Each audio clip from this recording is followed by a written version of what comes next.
Strategi besar di balik nama Veda Ega Pratama. Kabar mengejutkan datang dari pedok Eropa, bukan sekedar gosip warung kopi, tapi laporan serius dari beberapa media motorsport. Tim besar sudah menyiapkan strategi khusus untuk memproyeksikan Veda Ega Pratama ke Moto3 musim 2026. Sebuah langkah yang bukan cuma ambisius, tapi juga bikin banyak pengamat garuk-garuk helm. Reporter pedok menyebut rencana ini sudah mulai terasa sejak akhir musim 2024 ketika data performa Veda di Red Bull Rookies Cup menunjukkan grafik menanjak tajam. Bahkan, ada bisik-bisik bahwa satu tim pabrikan sudah menyiapkan proposal dengan kode rahasia yang cuma diketahui 3 orang penting di garasi. Kabar ini tentu bikin heboh, karena biasanya strategi seperti ini baru dibuka ketika kontrak sudah ditandatangani. Tapi Veda belum juga naik kelas udah bikin Eropa was-was. Kalau cinta bisa bikin deg-degan, kali ini data telemetri yang bikin jantung tim-tim Eropa berdetak lebih cepat dari biasanya. Veda bukan nama asing bagi penggemar balap Asia. Lahir dari keluarga sederhana di Indonesia, bocah ini sudah pegang motor sebelum tahu cara naik sepeda. Ia menembus lintasan-lintasan internasional dengan mental baja, dan bukan cuma sekali bikin komentator kehilangan suara karena aksi overtakingnya yang gila. Sejak bergabung di Asia Talent Cup dan melanjutkan ke Red Bull Rookies Cup, performanya makin buas. Gaya balapnya yang berani masuk tikungan, tapi tetap harus digas keluar, bikin pelatih Eropa geleng-geleng kepala. Dia seperti kombinasi Rossi dan Nakagami, kata salah satu pelatih setengah bercanda tapi penuh hormat. Mungkin kalau Veda bukan pembalap, dia bisa jadi aktor drama Korea, karena tiap balapan yang dia lakukan selalu penuh plot twist. Yang pasti, Eropa sekarang mulai sadar, ini bukan sekedar bocah Asia biasa, tapi ancaman nyata untuk dominasi mereka. Menurut laporan eksklusif, beberapa tim dari Spanyol dan Italia diam-diam sudah mengirim scout ke beberapa event tempat Veda tampil.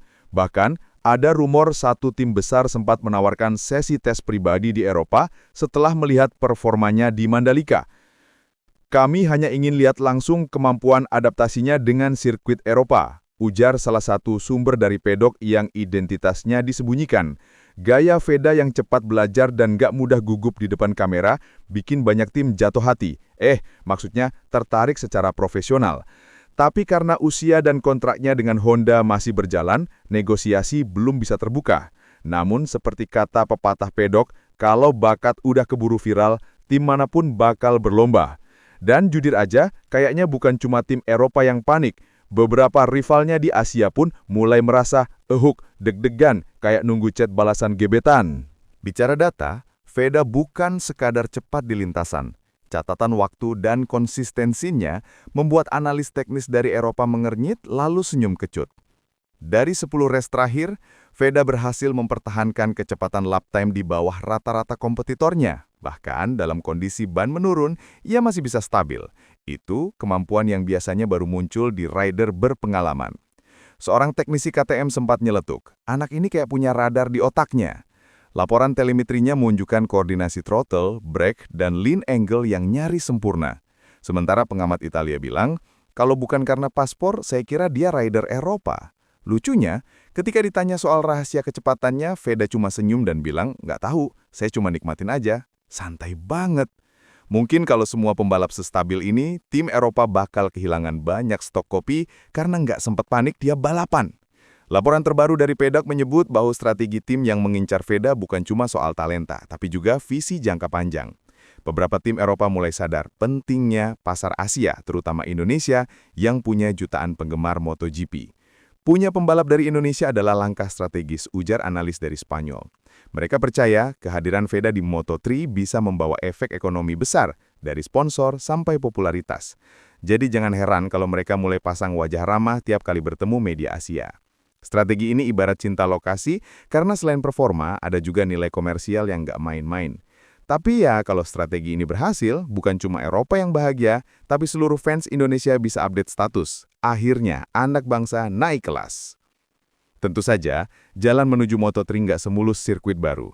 Tekanan mental di dunia balap Eropa terkenal brutal. Banyak rider muda Asia gagal karena syok budaya dan tekanan performa. Tapi Veda dikenal tenang di bawah tekanan. Bahkan ketika ban slicknya mulai aus, dia masih bisa bercanda di radio tim. Kalau begini terus, komentator bisa kehabisan nafas, kata seorang kru sambil tertawa. Tapi tekanan nyata justru datang dari ekspektasi fans. Karena kalau sudah viral, semua mata tertuju padanya. Tantangan ini bisa jadi dua sisi, batu sandungan atau batu loncatan. Dan seperti biasa, Veda sepertinya memilih opsi kedua. Kalau cinta butuh komitmen, karir Moto3 butuh keteguhan. Dan dari wajahnya kelihatan banget dia nggak akan mundur 1 inci pun. Nah, inilah pertanyaan jutaan fans. Kapan Veda resmi diumumkan ke Moto3? Menurut beberapa laporan, musim 2025 akan jadi periode pengamatan terakhir. Artinya, akhir 2025 atau awal 2026 bisa jadi momen pengumuman besar.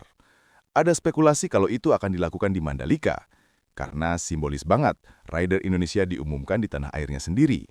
Tapi tentu semua masih tergantung pada hasil akhir musim dan negosiasi sponsor.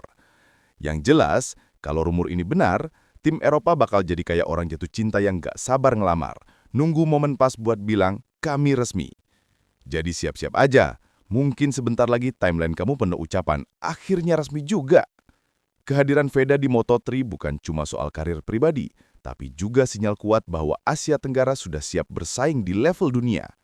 Banyak pembalap muda lain yang bakal termotivasi. Tim-tim Eropa pun mungkin mulai berpikir ulang, jangan remehkan bakat dari timur. Efek domino ini bisa mengubah arah rekrutmen rider di masa depan.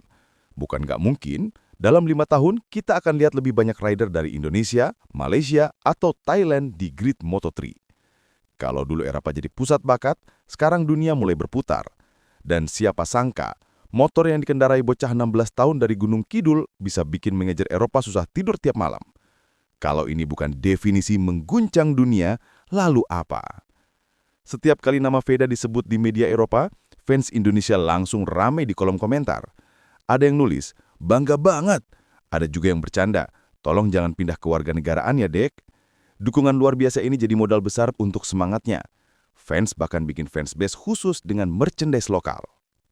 Veda gini bukan cuma pembalap tapi simbol harapan generasi baru. Dan lucunya, banyak netizen mulai bandingin dia dengan idol K-pop. Katanya, kalem tapi mematikan. Ya gimana, speednya aja udah kayak lirik lagu galau. Cepat tapi ninggalin kesan dalam. Kalau YouTube punya trending, Veda udah pasti ada di daftar Reasons to be Proud. Dan begitulah, strategi tim besar mulai terbaca. Rumor makin jelas dan semua tanda mengarah ke satu kesimpulan. Veda Ega Pratama sedang bersiap menulis sejarah baru untuk Indonesia di Moto3 2026. Dunia sedang menunggu dan Eropa udah mulai grogi. Reporter di Paddock bilang, kalau dia terus begini, kontrak tinggal tunggu tanda tangan. Jadi buat kamu yang nonton, jangan cuma scroll, klik like, share, dan subscribe biar makin banyak yang tahu kalau bakat Indonesia gak bisa diremehkan. Karena kalau kamu gak klik tombol itu, bisa-bisa Eropa makin santai, dan kita gak mau itu terjadi, kan?